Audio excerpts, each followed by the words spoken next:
سلام رکس، حالتون چطوره؟ خوش اومدین به اولین ویدیو چنل یوتیوب من، یعنی تا آخر کار.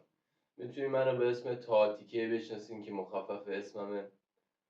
این اولین ساخت ویدیو و ساخت کانتنت من داخل یک پلتفرمیه. خوشحال میشم منو حمایت کنین، لایک کنین، کامنت بذارین و ساب کنین و اون زنگوله بغلم حتما بزنین که ویدیو جدید گذاشتم یوتیوب بهتون خبر بده. بزن بریم سراغ اولین ویدیو چنل یوتیوب من. Let's.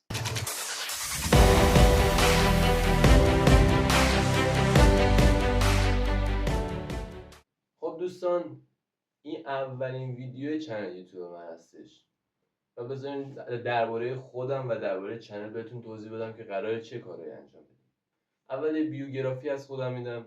من تاهم 17 سالمه، ساکن مشهدم و اصالتا ترکمنیم.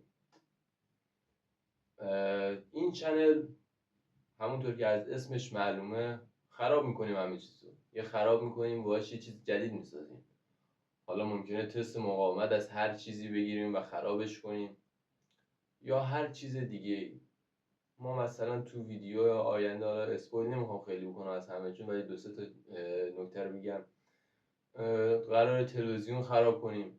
حالا نه این تلویزیون رو پشت، ولی یه تلویزیون قرار خراب کنم و با بردی که ازش به دست میاد، صفحه نمایش بلندگو یا هر چیز دیگه ای، یه چیز جدید میسازم، یا گوشی یا مانیتور یا هر چیزای دیگه که شما بگین و ایده که شما بدین یا از خودم بگم.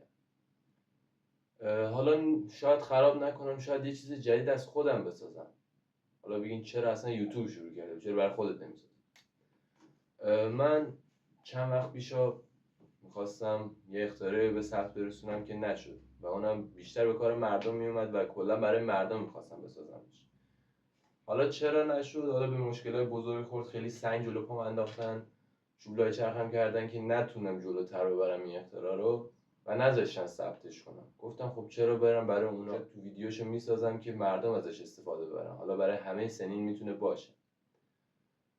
و ممکنه من الان یک چیز ویدیویی در آینده دارم ساخته دستگاهی که سنای پایین تا سنای بالا میتونن ازش استفاده کنن داخل خونه، خطرناک نیستش.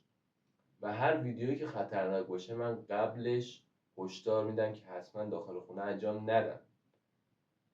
و یه چنل دوم دارم که اونم لینکش داخل دیسکریپشن میذارم، لینک اینستا و لینک تلگرام هم اینجا هست. حتما دنبال کنین که ویدیوهایی که میخوام بذارم اونجا اسپویل میشن.